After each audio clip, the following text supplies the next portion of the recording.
Qual é a questão que mais você pensa hoje em dia em relação à ciência, assim? A gente falou de inteligência artificial, acredito que pelo que a gente conversou é uma delas, né? Qual outra, assim? Se existe Vida fora da Terra. É isso que eu ia falar. É vida fora da Terra. Não é? Assim, sabe aquele tipo de questão que parece que tu sente a resposta? Tu sabe, assim, tipo, eu sei que deve existir vida fora da Terra em algum lugar do nosso universo. Probabilisticamente? Uma questão estatística, sabe? É impossível não ter, né? Para parâmetros humanos, o universo observável é quase infinito. E mesmo uma probabilidade muito pequena multiplicada por infinito é uma coisa muito grande. Então, pra mim, é só uma questão de, tipo, com certeza existe. Agora, se a gente um dia vai fazer contato, é Ou outros se eles 500. vão fazer contato Isso é outro 500. Quase que eu derrubo isso, né? É outros 500. Mas eu tô estudando recentemente pra fazer um vídeo sobre o sinal WOW. Tá. Já ouviu isso falar? Já. O sinal WOW, pra quem não sabe, foi um sinal de rádio que a gente recebeu num telescópio em Ohio. É Big Ear, o nome do telescópio. E na verdade, diferente das cenas de Hollywood que tem alguém esperando pra fazer aquele momento de descoberta do tipo, oh meu Deus, um sinal. Será que são os Não tinha malditos ninguém na alienígenas? Não tinha ninguém na sala. Ninguém? Porque era 10h15 da noite. Tá. Então, alguns dias depois, um astrônomo responsável lá pelo projeto, ele estava analisando os sinais recebidos e tudo mais, e a gente recebeu um sinal de 72 segundos. E por causa Por que ele era diferente? Aí que tá. Vem comigo pra 1959. Viagem no tempo. O ano em que foi lançado um artigo por 2 físicos da Universidade de Cornell, se eu não me engano, que eles estavam... só pra contexto, nessa época, foram assim as primeiras vezes que a gente começou a seriamente buscar por vida fora da Terra. E eu digo seriamente através de institutos sérios, tipo o SETI, que é tipo... É o Search for Extraterrestrial Intelligence. E nesse artigo, esses 2 físicos estavam tentando estipular, ok, se eu fosse uma civilização inteligente e eu quisesse contatar outras civilizações inteligentes, de que maneira eu faria? E eles passaram por várias ideias, várias coisas. Talvez eles usassem raios gama, que são extremamente energéticos e chamariam atenção, mas eles descartam essa hipótese porque precisaria de muita energia na fonte para emitir esses raios. Não seria, tipo, prático, não seria eficiente. E aí eles chegaram à conclusão de que existe meio que uma faixa do espectro eletromagnético que é perfeita para mandar sinal no espaço, que é a faixa da linha do hidrogênio, que é 1420,4 MHz. E por que ela é tão boa? Porque ela não é barrada pela poeira que tem no meio interestelar.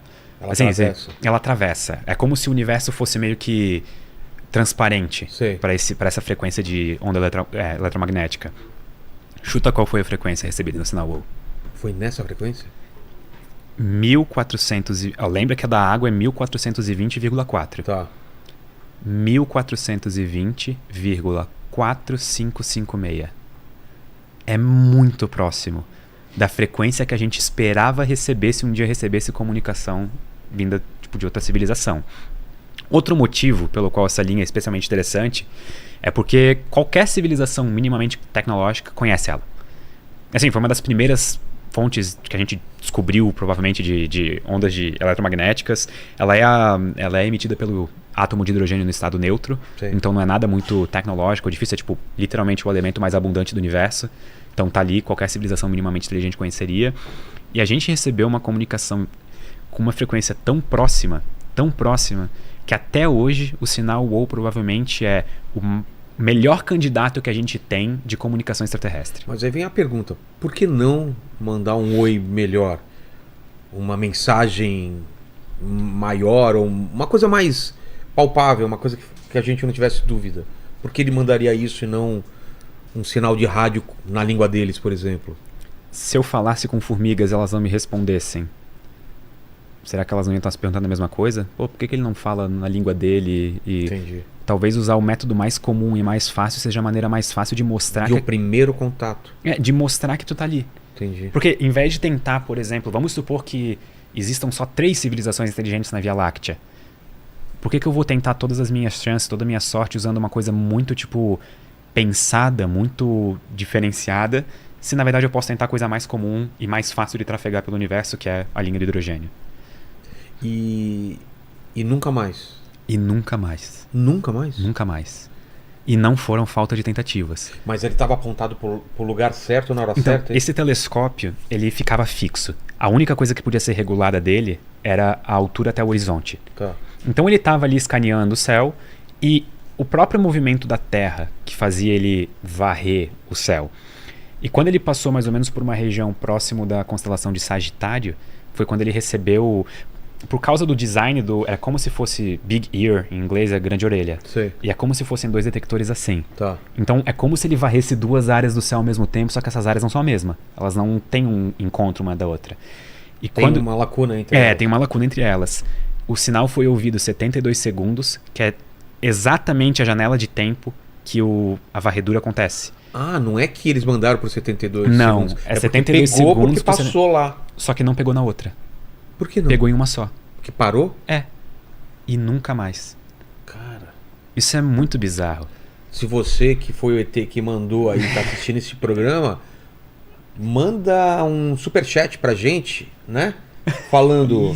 Qual foi a mensagem? Qual foi a mensagem? Se não, você assistiu o Contato ou leu o livro muito bom. Contato, né? Que lá, como que é o lance? Eles mandam... Cara, é assustador, né? Então, a ideia que eles usam de comunicação no contato, vem do Carl Sagan, inclusive, e a ideia que eles usam de comunicação é justamente essa tua ideia, de mandar alguma coisa mais, por exemplo, eles começaram a bipar os números primos, e aí, acho que números irracionais, coisa do tipo. Tanto é que uma das alternativas que a gente imaginaria também de frequências pra gente procurar pelo universo seria alguma frequência de algum número irracional vezes 1420,4. Tipo, π vezes 1420,4. E a razão esperta disso é que esse número irracional, ele não existe nenhuma frequência natural conhecida que faria essa frequência. Que nenhum fenômeno natural que geraria essa frequência. Então isso deixaria mais óbvio ainda que foi de uma geração artificial. E eu acho essa história do sinal WOW fascinante, porque até hoje é a nossa melhor provável comunicação extraterrestre. É engraçado, eu achei que já tinha sido descartada como não sendo extraterrestre o sinal. Não. Existem várias... Assim, só para deixar bem claro para todo mundo que está assistindo também. Assim como ela não foi provada que não é prova. Ela não foi provada que há uma comunicação extraterrestre. Então, isso tem que ficar bem claro. Mas de todas as nossas possíveis... Não pode ser um erro também. Não. Tá descartado já. O erro está descartado. E, inclusive, uma das coisas que descarta o erro é que depois foram feitos cálculos, o físico que cuidava daquilo, ele conseguiu calcular, tipo assim, até tipo efeito Doppler da fonte que enviou, coisa do tipo. Sim. E outra coisa que evita erros é que a linha do hidrogênio de 1420,4 MHz é tão importante para a radioastronomia que ela é uma das frequências protegidas na Terra. Ninguém pode transmitir, ou as coisas são reguladas para não transmitir nessa frequência. Então isso deixa tudo ainda mais, tipo assim, fontes terrenas não... Até chegar a cogitar se por um acaso não foi algum satélite que resbalou ali de um jeito específico. Só que a chance disso acontecer daquele jeito específico, naquela hora específica, é tão baixa, sabe?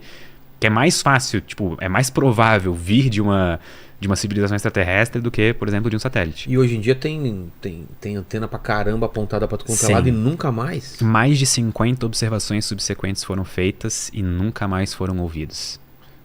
E eu lembro que lá no livro, eu li o livro e depois vi o filme, né? Que fala que uma das primeiras transmissões, ou a primeira transmissão que foi pro espaço, pro mundo, foi um discurso do Hitler. Cara. Sim, da abertura das Olimpíadas de... Agora eu só não sei se foi 38 ou 36. Que bizarro. Mas o primeiro discurso televisionado com ondas do espectro eletromagnético mundial foi o discurso de abertura das Olimpíadas de Munique, Hitler discursando. Então, desculpa o spoiler, mas esse filme é antigo, o livro também. Os alienígenas... Ele acaba de uma maneira bem ruim, tipo, bem mal. Os alienígenas mandam de volta essa transmissão pra gente. Tipo, recebemos, toma de volta. E aí imagina o medo da galera falando, caramba, os caras estão vendo que a humanidade é o Hitler, né? Tanto é que se a gente tivesse em outra estrela hoje recebendo pela primeira vez a comunicação da Terra e visse essa mensagem e ela não tivesse perdido potência suficiente para não ser mais reconhecível... Porque também tem isso, né? Também tem isso. Conforme a mensagem vai se propagando, ela vai perdendo potência no espaço. Essa civilização alienígena veria todo o desenrolar das Olimpíadas, Blitzkrieg, início da Segunda Guerra Mundial. Inclusive amanhã pede um resumo para as pessoas. Ele vem pessoal de Segunda Guerra, né? Já pode pedir o resumo para eles para contar para os alienígenas, sabe? Com certeza. Se eu fosse um alienígena recebendo notícias da Segunda Guerra, o que eu iria... Eles viram o que tá acontecendo lá na Terra, vamos acompanhar lá. Tipo isso, entendeu? Eles veriam todo esse avanço. que doideira. E tem gente que é contra, né? O que o Carl Sagan, o pessoal fez de mandar tanta informação da gente pro espaço ainda. Teve... Tá por aí ainda, né? Sim, teve tanto a mensagem de Arecibo, que foi uma mensagem com ondas de rádio enviada pelo telescópio de O Arecibo. que a gente mandou? Uma saudação? Eu tenho uma camiseta disso. Ela é como se fosse... Como é que eu vou te explicar? Tipo, imagina um grid. Tá. Um grid de vários quadradinhos. Tá. E cada bit vai mandando alguma informação específica. Tem os números de 1 a 10 em binário, tem a forma da dupla hélice, tem meio que um desenho de como seria um ser humano, tem, se eu não me engano, um átomo de hidrogênio. Então tem vários desses elementos para tentar identificar uma origem de um sinal não... um sinal artificial. Isso foi antes do que a Voyager? A mensagem de Arecibo foi depois, se eu não estou enganado. Só que as Voyagers, elas tiveram um papel mais simbólico do que uma tentativa real de comunicação, né? Porque as chances de uma civilização interceptar uma sonda no meio do espaço é quase nula. Exato, um grão de areia. O espaço, como o nome diz, é bem espaçoso. Exato. Bastante espaço vazio. Alguém teria que captar aquilo e ter um disco de ouro, né? Ah lá, é isso? Essa é a mensagem de Arecibo. Nossa, ali em cima, se eu não estou enganado, são os números de 1 a 10. A segunda coluna, não lembro de cabeça o que é. Ali aquela parte em que tem Tem o verde e depois o branquinho. Essa parte branca com azul é a dupla hélice do DNA. Tá. O ser humano, né? A proporção Óbvio, do ser humano. A parte de baixo roxa é um diagrama com os diâmetros precisos do telescópio do radiotelescópio de Arecibo, de onde a mensagem foi enviada. E em cima da parte roxa, aqueles pontilhadinhos com um quadrado grandão na direita, é o sistema solar. O Sol é o quadradão? O Sol é o quadradão. E a proporção... Terra é mais ou menos... Tá vendo que ela tá deslocada? Por quê? Porque ali é a Terra, de onde veio a mensagem. E por que ela tá deslocada? Pra mostrar que a Terra... veio daqui, sabe? Tá. Pra deixar em evidência. Entendi. Ela foi pensada, essa mensagem, justamente para ser entendida. Por uma pessoa que não faz ideia. Vamos supor que a gente recebesse uma mensagem semelhante de outra civilização. A gente provavelmente ia olhar para essa mensagem... E começar a pensar algo do tipo, sabe? O que é aqueles primeiros? Se eu não me engano, aquele verde são os aminoácidos. Se eu não me engano, tá? Por que vai mandar aminoácido, né? Porque é a estrutura formadora da vida. Manda a foto do Brad Pitt e da Angelina Jolie. Na época, eu acho que o Brad Pitt não tava nativo ainda. Não tava ainda, né? Nem o deepfake dele. Cara, que doideira. Até essa opção do que mandar deve ser uma discussão longa, né? E foi. Porque vamos supor que tu tá querendo fazer uma comunicação séria. Quem que responde pela Terra? Tanto que no disco lá, qual música vamos colocar lá no... Ele coloca todas. Tipo, parece que chegaram pro pessoal da NASA e falaram, qual música vamos colocar assim? Sabe, tipo, bota tudo, assim. E colocaram o quê? Tem Chuck Berry. Colocaram tem aquela Johnny B. Good, excelente música dele.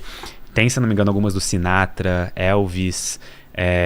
Tem várias também imagens e vídeos de pessoas falando, se eu não me engano, oi nas suas línguas. Então tem português, tem alemão, espanhol, inglês, francês, italiano, até línguas tipo assim pouco faladas, tipo de tribos isoladas ou coisa do tipo, tem também representado naquilo. Porque foi o Sagan, eu acho que ele estava junto no projeto e além de ser um grande cientista e divulgador científico, ele também era uma pessoa muito boa em pensar em marketing, mas no bom sentido da palavra. Tipo, se a gente vai tentar fazer uma comunicação séria com alienígenas, como que a gente pode envolver a maior representatividade do mundo possível em um espaço limitado, numa som da cara? que nem se falava nisso, né? Não, de jeito nenhum. O Carl Sagan, cara, eu assisti, não sei se era domingo, mas eu assistia Cosmos e adorava aquela parada. Eu assisti Cosmos pela primeira vez na faculdade. Mas com ele ou essa nova? Com Sagan. Muito legal. Então, eu conheci ele muito tarde na vida, queria ter conhecido mais cedo. Porque depois eu comecei a ler os livros dele, eu li todos, basicamente, né? Então são livros excelentes. Fica uma dica de leitor, de leitura aí, caso Total, né? alguém queira uma coisa boa. O Mundo Assombrados pelos Demônios é dele ou não? É dele, mas não foi o livro que eu mais gostei dele. Não, qual foi? Variedades da Experiência Científica. Cara, isso eu não li. É meio que uma transcrição de uma série de palestras que ele deu. E o Sagan como palestrante, como pessoa que falava em público, ele era excelente. Ele tinha o dom da palavra, assim, de te fazer ficar engajado naquele assunto. E eu acho legal como ele consegue pegar conceitos... Vocês estão ouvindo a voz dele, deve ter gente que tá com sono aí, sonolenta, é normal, você não tá desde o começo da live. Esse tom da voz dele é assim mesmo, cara. Eu peço desculpa se se eu estou entediando vocês em algum Não, não é. momento, tá? Então, A voz é muito macia, né, mas cara? essa é a minha voz natural e eu sou tipo o Jigglypuff da vida real. Então, é isso que temos pra hoje. E o cara, eu quero ver essas palestras dele, essa Então, transição. é muito bom esse livro, vale a pena. E é sobre vários assuntos, ele fala. Ele vai cortando em vários assuntos e depois, inclusive, tem a transcrição das perguntas que as pessoas fazem. Ah, tá. Então, por exemplo, tem perguntas lá que estão, tipo, você acredita em Deus? Tipo, o que é vida? É excelente, vale a pena ser lido. Vale a pena ser lido. E outro livro dele que eu gostei muito também foi O Cérebro de Broca, que fala sobre também consciência, desenvolvimento e evolução. E não ficou velho. Esses livros não ficaram velhos. Provavelmente ficou, mas do jeito certo. Entendi. Tipo assim, ele ainda dá pra ser lido hoje e é interessante. Sim. Até porque, se eu não me engano, a Andrew Yan, que foi a esposa dele até o final da vida dele, ela continuou com o trabalho de revisão das obras dele. Então, quando eu assisti Cosmos, já era o Cosmos com o começo que ela aparecia falando. Tá. Muitas das informações que estão aqui hoje estão desatualizadas, porque isso foi feito na década de 80, já era tipo, sei lá, anos 2000, uma coisa assim. Então, tipo, foi refeito muita coisa, né? Entendi. E falando sobre esse lance de mandar as nossas mensagens, tipo, a gente tentando fazer contato, teve uma época que, cara, foi loucura, né? Filmes do Spielberg, filme pra caramba sobre ETs vindo, a gente mandando mensagem, foi um auê aí. E tem muita gente que fala assim, cara, por que a gente tá falando onde a gente tá? Vocês estão doidos? Tem uma linha de gente que fala que o ideal é ficar quieto, né? Sim. Essa é até uma das possíveis soluções do paradoxo de Fermi. Vamos lá, o que é o paradoxo de Fermi? O paradoxo de Fermi é uma observação, ela é atribuída ao Fermi, mas se eu não me engano existem assim, questionamentos se foi ele mesmo que iniciou o paradoxo de Fermi, sabe? Muita gente estava pensando a mesma coisa ao mesmo tempo e aí ficou com ele, E a bucha ficou com ele. Mas é basicamente essa observação de que a gente vive em um universo que deveria estar repleto de vida, só que aonde a gente olha, a gente ouve mais nada do que o mais absoluto silêncio. Então, onde está todo mundo? Onde estão todas as civilizações inteligentes do universo? E aí existem várias possíveis respostas para o paradoxo de Fermi. Tem a hipótese do grande filtro, que a gente pode até entrar depois e tudo mais. Só que a hipótese da floresta negra, ou floresta sombria, é a hipótese mais assustadora, eu diria, do ponto de vista evolutivo. Quando eu descobri, eu falei, faz todo sentido e é assustadora. Faz todo sentido e por isso eu vou ficar mencionando que ela faz muito sentido. Eu descobri faz um ano e meio e eu falei, cara, por que eu nunca tinha pensado nisso? Realmente, é isso. A hipótese basicamente fala, para quem nunca foi familiar ao termo, que o motivo pelo qual a gente não ouve civilizações inteligentes entrando em contato com a gente é porque elas não querem se mostrar para as outras possíveis civilizações predadoras. E isso entra um pouquinho em teoria dos jogos. E é bem interessante porque, de fato, eu não tenho como saber qual que é a índole de uma outra civilização inteligente. Para todos os efeitos, eu deveria imaginar que elas têm más intenções. Nossa evolução, inclusive, os que tinham mais receio e os que atacavam antes sobreviveram, então até hoje aí. A evolução na Terra é uma grande teoria dos jogos aplicada, por exemplo. Então, quem atira primeiro ganha. E outra, gente na Terra compete por recursos limitados. Da mesma forma, pode não parecer hoje pra gente por causa do lugar em que nós estamos, a nossa árvore tecnológica, mas tanto o sistema solar quanto a galáxia também tem recursos limitados. E a gente limitados. Então, o que se faz quando você tem recursos limitados? Você briga, né? Briga por eles. Entra em conflito por eles. E é baseado nessa ideia que surge a hipótese da Floresta Negra, que é basicamente uma ideia de que todas as civilizações possíveis existentes já se sacaram dessa ideia, já se sacaram, tipo, elas podem não ser agressivas, elas podem ser a civilização mais pacífica que existe, mas a existência de uma civilização agressiva capaz de, por exemplo, aniquilar qualquer uma que se mostre pro resto do universo, justifica o absoluto silêncio e tentar se esconder. Exato. Porque senão isso danifica e ameaça completamente. Falando para as pessoas como é a Terra e onde ela tá, a pessoa fala, cara, tô precisando dessa parada chamada água aí que aqui a gente não tem. Vamos lá. Tem uns caras que estão enchendo o saco, mata todo mundo e traz. Sei lá. Tipo, que legal esse planeta Terra, rico em bismuto. Pô, mas eu tô precisando de mais iPhone aqui no meu planeta, viu? Exato. Foi mal, mas Não queria, não é Cara, pessoal. E faz muito sentido, né, cara? Faz todo sentido. Inclusive, isso faz sentido pra nós humanos. Se a gente quiser ter essa abordagem, se um dia a gente fizer contato com outra civilização e a gente tiver tecnologia suficiente pra ir lá e aniquilar eles, nessa linha de pensamento, isso faz sentido.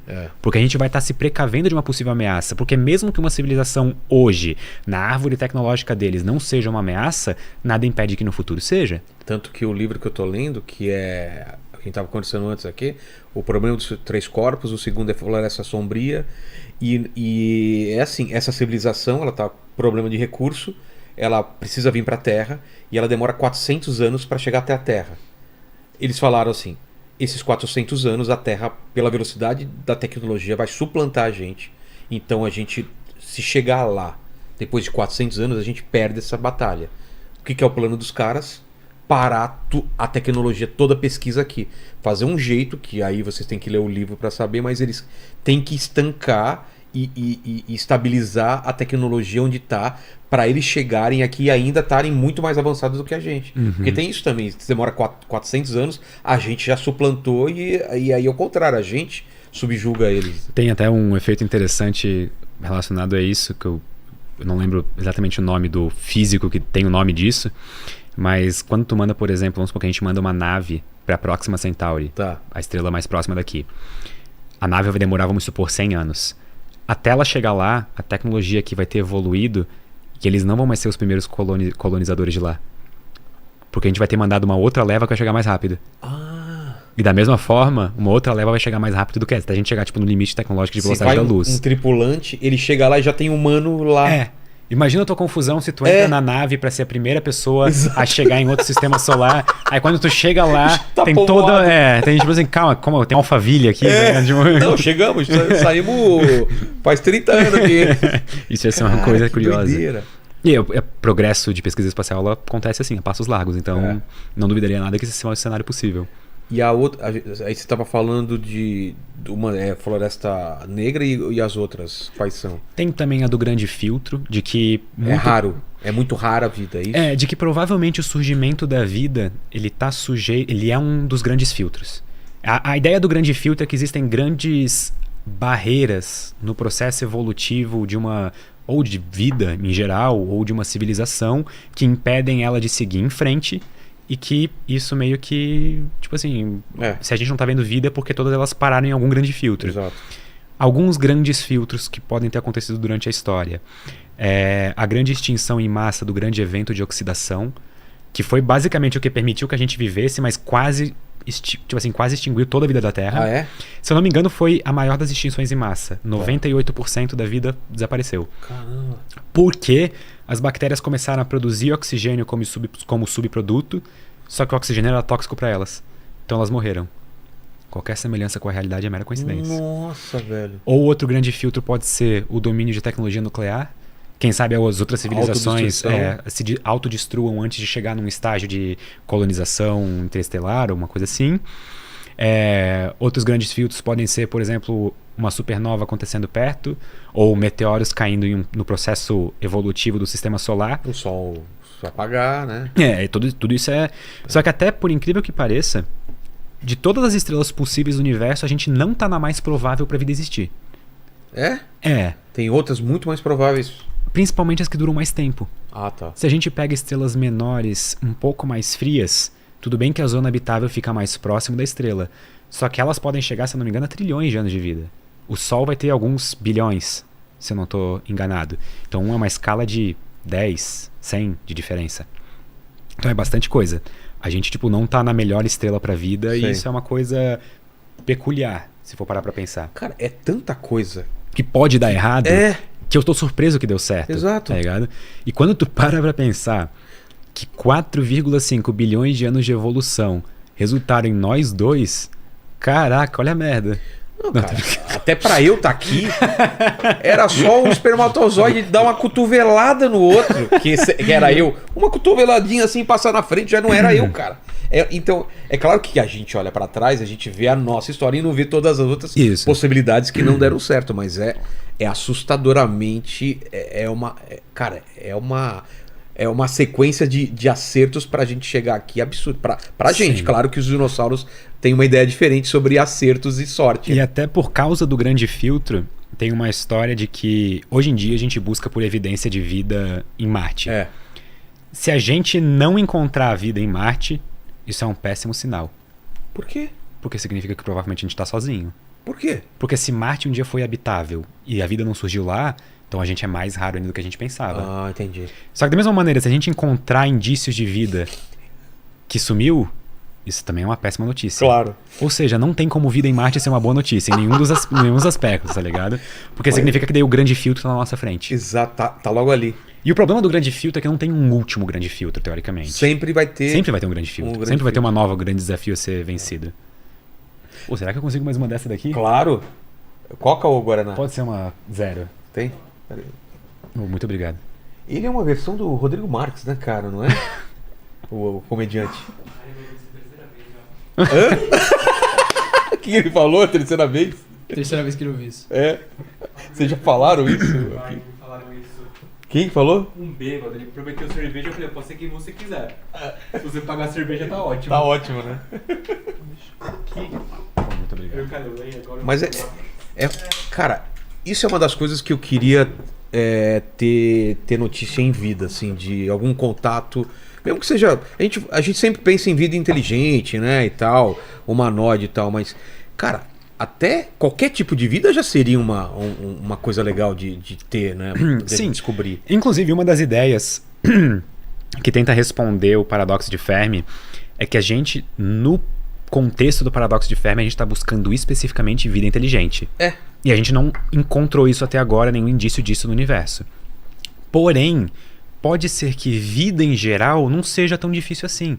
Entendi. Pode ser que organismos unicelulares talvez surjam quase em 100% dos planetas que têm capacidade de abrigar esse tipo de vida. Isso pra mim é assim, é certo, assim. É Sim, muito só mais que certo daí do é que a muito vida. mais difícil de a gente achar as bioassinaturas, que a gente chama. O que é bioassinatura? Uma bioassinatura é, por exemplo, a presença de fosfina na atmosfera de Vênus. que é faz uma- diferença? É uma molécula que é aqui na Terra um produto de uma reação química que está relacionado com a vida e que a gente encontra. Então a gente pensa, tipo, se isso é a vida aqui na Terra, e, tipo, é aquele tipo de composto que meio que só está associado à vida, Sei. sabe? Só produção, tipo, artificial. Então, se está aqui, então provavelmente ali tem alguma coisa, sabe? Quando a gente procura, o James Webb está fazendo isso agora, mais ainda do que os outros telescópios, a gente olha para um exoplaneta e a gente olha a atmosfera dele. É. E a gente tenta entender o que tem nessa atmosfera. Quando a gente procura uma bioassinatura, a gente está procurando alguns compostos específicos que possam ser marcadores de vida. Ou, por exemplo, presença de água. Por que o pessoal procura tanto água? Pra ter vida, precisa ter água? Ou dá pra ter vida sem água? Existem outros solventes que poderiam ser utilizados para outros tipos de vida, por exemplo, baseado, se eu não me engano, em silício Tá. ou coisas do tipo.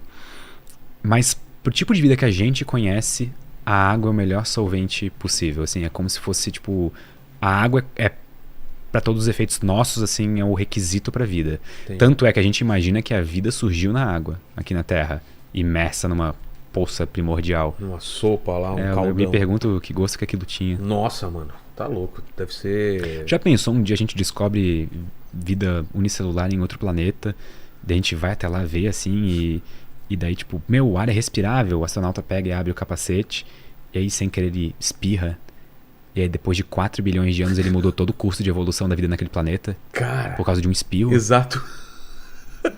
Doideira. Isso ia ser louco. Doideira. Eu assistiria esse filme. Tô, com certeza. Será que a gente não veio de um espirro? Mas também outra alternativa que você não falou aí é que existe vida inteligente em outros planetas e eles não vêm aqui porque eles são inteligentes. Agora, se existisse vida burra, a gente já tinha localizado. O que é aqui mesmo? Né? Imagina os caras chegando. Uma das soluções do paradoxo de Fermi é essa ideia de uma espécie de zoológico galáctico, assim, sabe? Em que a série Star Trek brinca um pouco com essa ideia de que quando eles vão para um planeta, um sistema solar, um sistema estelar, que a vida ainda não chegou no ponto de se comunicar com as outras e tipo, noticiar a sua existência pro Império Galáctico, eles têm aquele, como se fosse um pacto de não intervenção. É a diretriz primeira. Isso, que daí eles não interagem, justamente pra não mudar o curso da história dos caras. Vai que a gente não tá numa dessa. Exato. Essa é uma teoria que aí bate com esses avistamentos aí. Por que os caras não vêm falar com a gente? Porque eles só estão observando e não podem interferir na E lembra que em um ponto do episódio eu falei sobre as máquinas de von Neumann, ou as máquinas de Fermi autorreplicantes? Sim. Então, sabe aqueles drones, aqueles Sim. balões e coisa que estavam flutuando? Tipo assim, isso poderia ser... Eu não tô dizendo que é. Não, também não tô dizendo Mas eu que digo que um dia a gente poderia ver uma coisa dessas e poderia ser um artefato alienígena de uma sonda exploradora de outra civilização, entendeu? E a gente não ia saber. Que é uma coisa simples. A gente imagina que a gente vai ver uma nave cheia de alienígenas assim, só deixando claro que aquilo não era OVNI extraterrestre. E ultimamente tá bem efervescente o negócio. Todo mundo tá vendo um monte de coisa e tal. E tá agitado. Eu só me impressiono que a gente vive na era das câmeras 4K, ProRes, e continua parecendo que foi tudo gravado com uma batata. Sabe? Tipo assim. Ficou tremida, desfocada. Né? Tipo, gente, grava em 4K. E aí, quando eu gravo em 4K, geralmente é fake, né? Porque tu até desconfia. Tá tão perfeito, com um tripé e tudo mais. Eu adoraria. Eu acho que eu sou uma das pessoas no mundo que mais, assim como tu, que mais gostaria de ter a ideia de que, ok, a vida existe fora do universo. Mas pra mim, a nossa melhor a nossa melhor hipótese até hoje de comunicação ou de qualquer resquício extraterrestre foi o sinal WOW. É mesmo? Todos os outros avistamentos e tudo mais Nada, é tipo... nem tem alguma explicação científica razoável. Entendi. Ou é alguma nave do governo que... Aquele Oumuamua. Eu sempre esqueço quando... O charutão. Oumuamua. Então a gente não tem como saber. Por quê? Não tem como... Não emitiu nada de... Não, é só... É só por causa do formato estranho. Provavelmente é um formato bastante peculiar para um asteroide. Cocô no espaço. Ele tem formato de um charutão, assim, sabe? Tipo um negócio, pelo menos a gente acha nesse formato. Só que como a gente não tem como, tipo, ir perto para averiguar, ou, tipo, ter dados melhores, e ele, tipo, literalmente veio de fora do sistema solar, passou por aqui, já foi embora, deu tchau, entendeu? Então a gente meio que também fica... Mas ele não teve um movimento estranho, não teve... Não, ele seguiu uma órbita plenamente confiável, assim. Só que até ele, tipo assim, que todo mundo na época noticiou como uma possível nave alienígena e tudo mais, não, sabe? Tipo, eu acho que isso tem uma explicação completamente racional. Existem trilhões de asteroides só no sistema solar, com certeza um deles vai ter a forma de um charuto e outro vai ter a forma do Mickey. Outro vai ter um triângulo. Não, o triângulo já começa a ficar mais difícil, Tem que ter alguma forma... Em geral, alguma coisa tipo... formas mais arredondadas. Ah, tá. Até os planetas são redondos porque eles sofreram um processo de diferenciação, em que eles vão ficando redondos com o tempo e tudo mais. Asteroides são asteroides classificados como asteroides também porque eles não sofreram esse processo. Então por isso que eles têm esse formato meio... Qualquer coisa. E o Interessante, cometa? Né? O cometa é tipo a mesma coisa, assim, ele não sofreu diferenciação. Ele também é tipo todo rugado, assim, ou coisa do tipo. Entendi. Aquela sonda Rosetta que pousou no cometa deu pra gente as primeiras imagens... próximas, doideira, né? Já viu essas imagens? Não. Em alta resolução? Tem aí? Procura Rosetta Comet Images. Tem inclusive um GIF da sonda meio que chegando perto, que a ideia dela era pousar no cometa. Ela conseguiu pousar no cometa, mas depois ela quebrou de alguma coisa.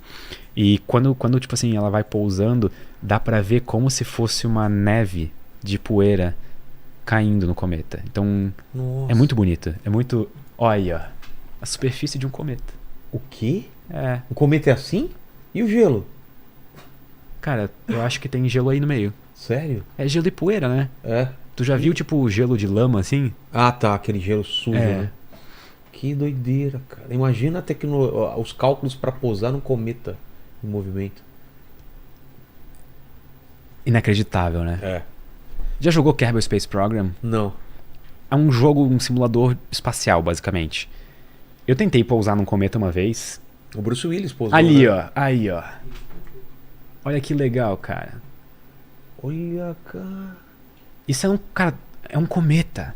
A gente tá vendo a superfície de um cometa. E só tá Isso é um cometa, né? 67/P. Acho que é. Rosetta Comet. É. Olha que bonito, velho. Espero que eu não esteja errando a classificação. É isso, Paquito? Bonito, né? Que diz que é um cometa. Então. Cara, o primeiro quadrinho que eu fiz para os Estados Unidos era a história de um cometa que colidia com a Terra, baseado num livro de ficção chamado Lucifer's Hammer, do Larry Niven. Então eu tive que estudar cometa pra caramba. Por exemplo, eu achava que cometa era uma bola de fogo, quando eu não sabia nada. Aí você vai vendo que não tem nada a ver, e que cometa, a cauda sempre estava para trás e ele estava se movimentando pela frente. E não e ele pode estar se movimentando para cá e a cauda tá na frente, porque tem a ver com o sol para onde ele tá. É a pressão de radiação meio que soprando a cauda para a direção longe do sol. Você já viu um cometa, cara?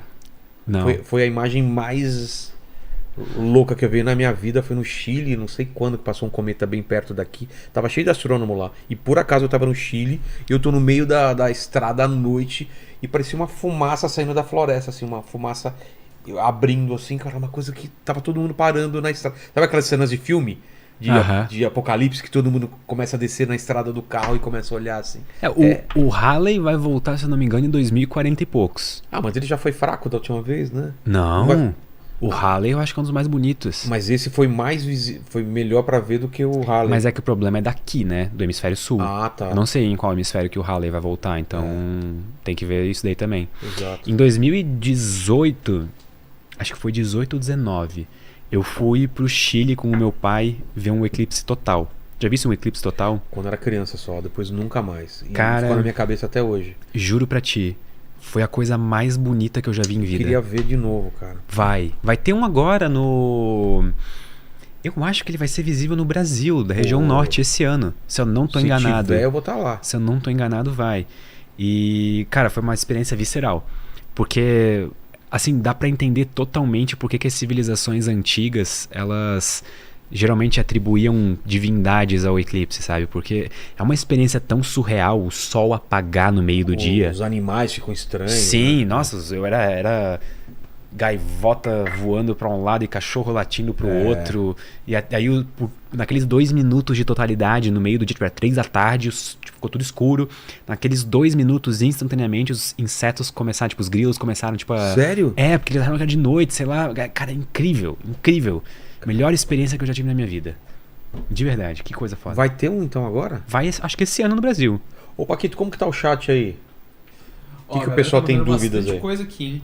O Luiz Fernando, ele até dividiu a pergunta dele em 3 superchats aqui, ó. Caramba. Vou aproveitar e fazer um xixi aí, tô escutando, vai. Manda lá que a pergunta dele é longa aqui, ó. Ele tá falando sobre a hipótese, uma hipótese que ele tem sobre o paradoxo do avô, que é aquele que se você voltar no tempo e matar o seu próprio avô, né? Ele fala assim, tem uma hipótese sobre esse paradoxo. Acho que misturamos ideias de tempo nesse paradoxo. Criei uma máquina do tempo, voltei no passado e matei meu avô. Só que eu já nasci em algum momento no universo.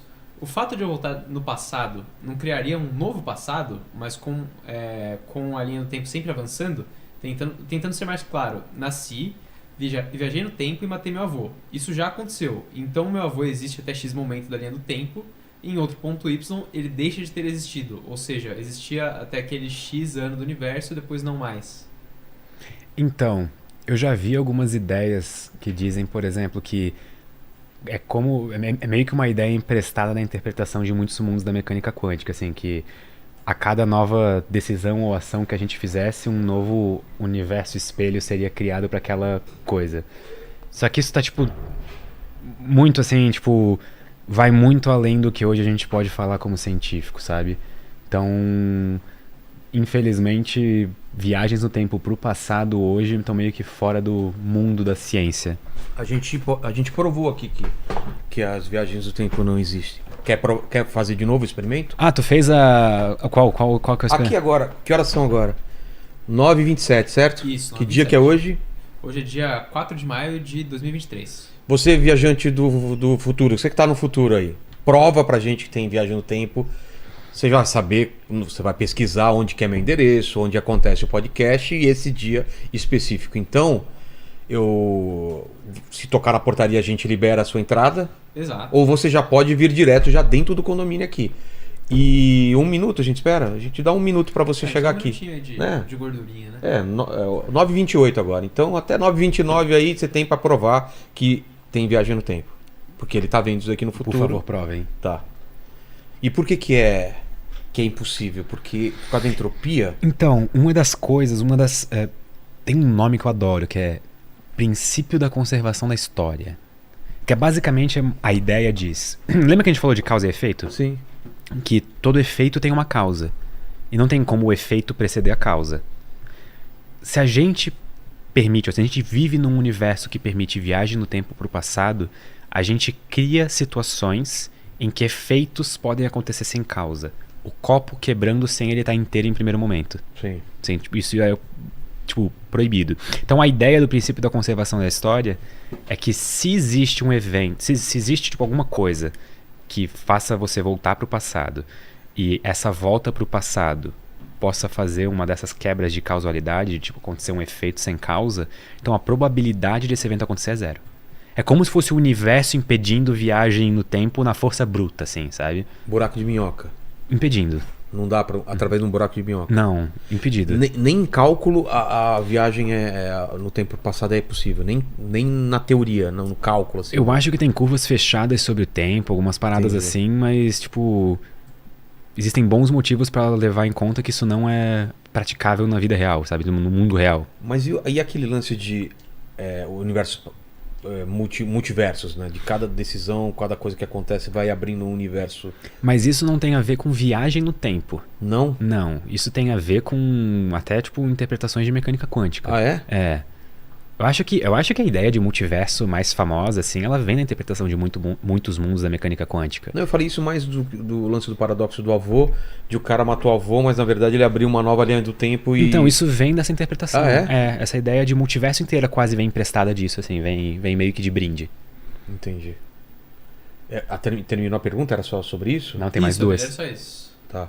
Não, é que essa daí era uma só que ele dividiu em 3 superchats tá, porque era saquei. muito grande. Que era o lance dele voltou e tal, e aí o vô dele morreu, existe só aquele momento, mas ele continua existindo porque ele voltou e tá lá. Porque né? no De Volta pro Futuro ele começa a sumir, né? É. Depois de os pais não se conhecerem, ele começa a sumir.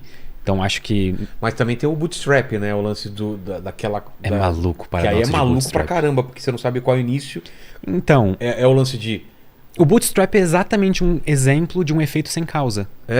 Ele quebra essa relação de causa e efeito, porque a que máquina do sempre tempo- existiu. Como que a máquina do tempo foi inventada? Ela foi inventada porque ela existe no futuro. O cara inventa a máquina, volta pro passado e ensina ele no passado a construir a máquina do tempo. Isso.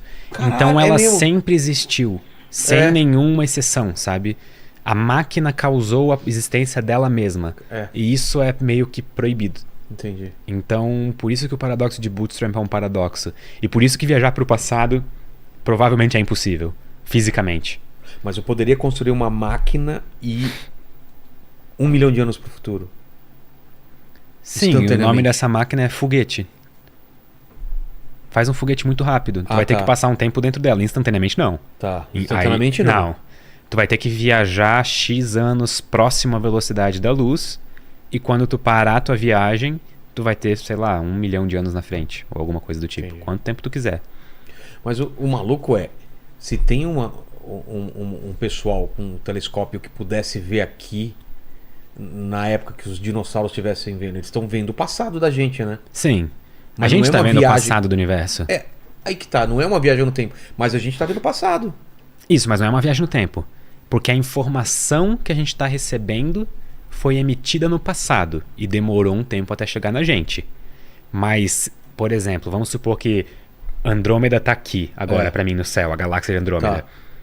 Essa informação que eu tô recebendo dela. Porque na verdade, vamos supor, ela já tá aqui. Esse movimento já foi feito. Tem Entendeu? estrela que a gente tá vendo que não existe mais. Isso, precisamente. Tem galáxias que a gente tá vendo que... Não, galáxia acho que talvez o tempo de vida dela é um pouco maior. Tá. Acho que eu me excedi aqui, mas... Uma Claramente estrelas que já viraram supernovas e a gente só não sabe ainda. Quanto tempo os dinossauros estavam aqui antes? Quantos milhões de 65 milhões, né? anos? Então, se tiver um planeta a 65 milhões de anos de distância, ele vai olhar pra cá e não vai ver a gente, vai ver os dinossauros. Ele não vai conseguir ver os dinossauros, né? Mas ele provavelmente veria a Terra como ela era há 65 milhões de anos. Mas provavelmente ele já encontraria as bioassinaturas, marcadores de vida na atmosfera e tudo mais. Uma atmosfera rica em oxigênio, com nitrogênio, vapor de água e coisas do tipo. Muito amor e rugidos de dinossauro.